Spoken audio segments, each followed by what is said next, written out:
standing by at the Sick Podcast with Elise Jesse. Evan Cohen, thank you for joining me today. Thank you for having me. This is awesome. I would love to ask you, of course, we're here for the Super Bowl. The Super Bowl kicking off in just a few days. Do you have a favorite in this? Can you say who your favorite might be? Oh yeah. I'm a big believer in greatness. I'm a big believer in dynastic team sports. And when we have them, I don't like picking against them. I'm okay being wrong. Like if I'm wrong on Monday or Sunday night, good, no big deal. But I'm picking the Chiefs because I think about who my comps are for them. I think about the dynastic Patriot run. I think about the Warriors in terms of their run. I think about the Miami Heat with their run. That's what we're looking at. I'm not picking against them. I'm okay being wrong. I'm picking the Chiefs because I'm always going to pick Mahomes no matter what. I think you have a lot of Eagles fans probably mad at you right now. Oh, yeah. Our whole show this morning on Unsportsmanlike on ESPN Radio picked the Chiefs. And then our producer, Pat Costello, who's from Philadelphia, is like, why do you guys hate me so much? Like, it's not personal. We're just not going to pick against the Chiefs. It's just not going to happen that way. We may be wrong. Like, who are you picking? Have you said that yet? I mean, personally, I think the only way the Chiefs make it to a Super Bowl situation is if Joe Burrow's team is not good enough to play the Chiefs in the AFC Championship. Well, that's factual, right? That is or Tom Brady's playing, which breaking news, he's not going to. Although he will be there broadcasting the game, but he's not going to be playing. So I think based on that is fair logic, no question. Yeah. So I would be interested to see the Eagles win. I think I have a different point of view. I would like to see the Eagles win. I would like that change up. I think that is totally reasonable, and what's interesting is I wonder if we go, like my whole dominance theme and dynastic teams, I wonder if we then go to that place of, wait a minute, the Eagles won, they beat Mahomes, they've been to the Super Bowl in 3 years, whatever it is. Do we start playing that out as, what if they win next year? Could they go back-to-back? Could they have 3 Super Bowl appearances in X amount of years? We may start to transition to the Eagles as a level of a dominant team moving forward.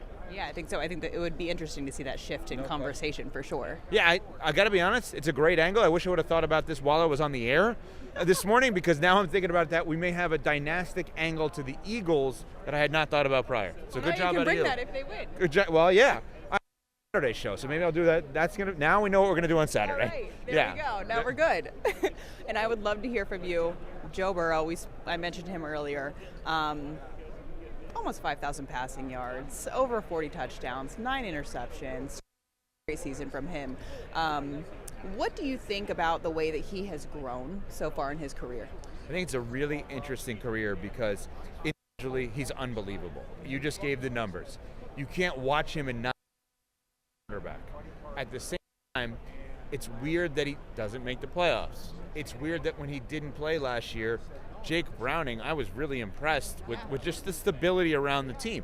Zach Taylor, the head coach, I was more impressed with him arguably with Browning than I was at times with Burrow. He's an awesome, awesome football player. He should be an MVP candidate every single year.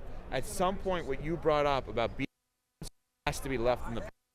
Has to be some of accomplishment moving forward. Here's the one thing I've been thinking about. So either, let's say for argument's sake, all the requests he's made of signing Trey Hendrickson on defense, extending Jamar Chase,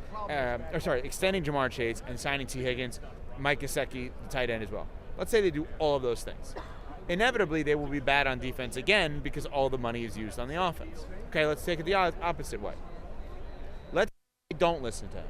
Let's say they say, we appreciate your feedback, we appreciate the input, we're going to have to move on from at least one of the wide receivers, and we can't sign Trey Hendrickson because we need all of this money to get multiple players on defense. Then what happens? Is he the one football player that maybe, and this is pure speculation, there's no basis of any of this, but in the NBA world that we've been living in over the last week with the trade deadline, guys asking out, etc., is there any chance that he asks out of Cincinnati at some point? If they don't do everything he asked them to do? I don't know. I don't know if he necessarily has the same personality as Carson Palmer, so I don't know if he would pull that kind of move. But It's been done. He may, because if you've ever mentioned, I know you have, of Carson Palmer, the way he was disgruntled and asked for a trade with the Bengals, and I think that broke Marvin Lewis's heart. But I don't know if Joe Burrow would pull that. But he's kind of like he's up in the air, man. Well, you tell me. You know it way better than I do. What happens if none of the requests he made are fulfilled? I think he's going to be really pissed off. I don't think, he barely cracks a smile now. He hasn't cracked a smile since he won the AFC Championship in 2021.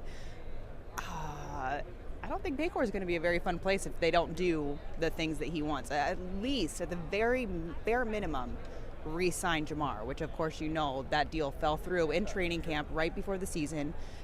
Jamar Chase held out of training camp, and then he was all non-existent the first 2 games of the season with the Patriots and the Chiefs. Yeah. Okay, so let me counter that with this. Would you ever consider trading Jamar Chase? The value you get in return, you maybe could sign T. Higgins for less.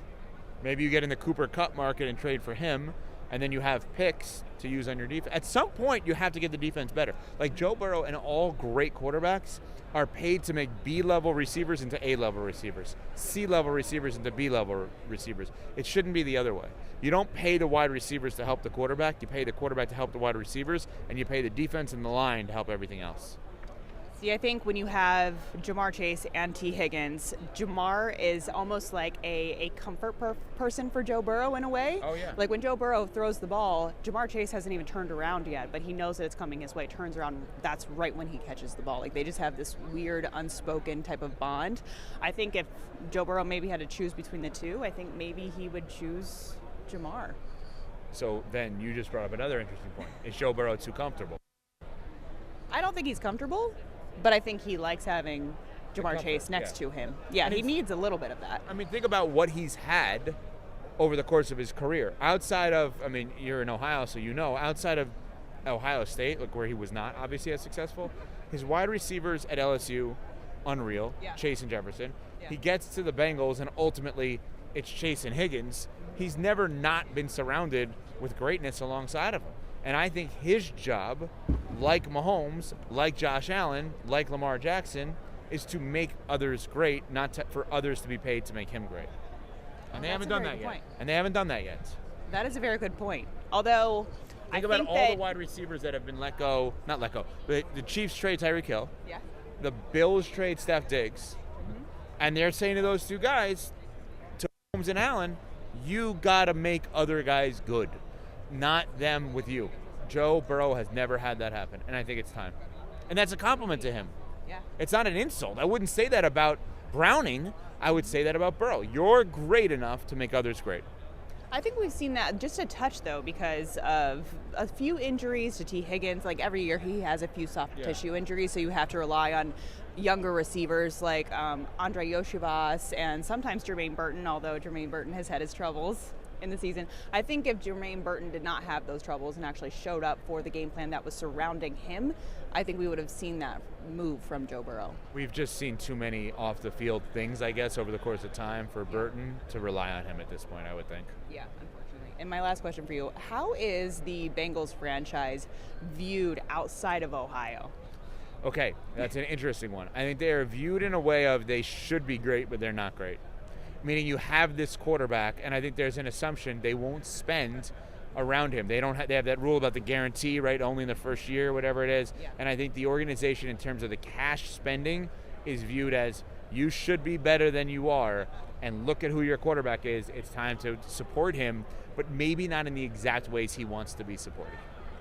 That makes sense. Thank you. Thank you. Evan Cohen, thank you so much. Thank you. And that's a wrap. Hope you don't miss us too much until next time. Follow the Sick Podcast Deep in the Stripes with Elise Jesse on YouTube, Instagram, Facebook, Google Play, and Apple Podcasts.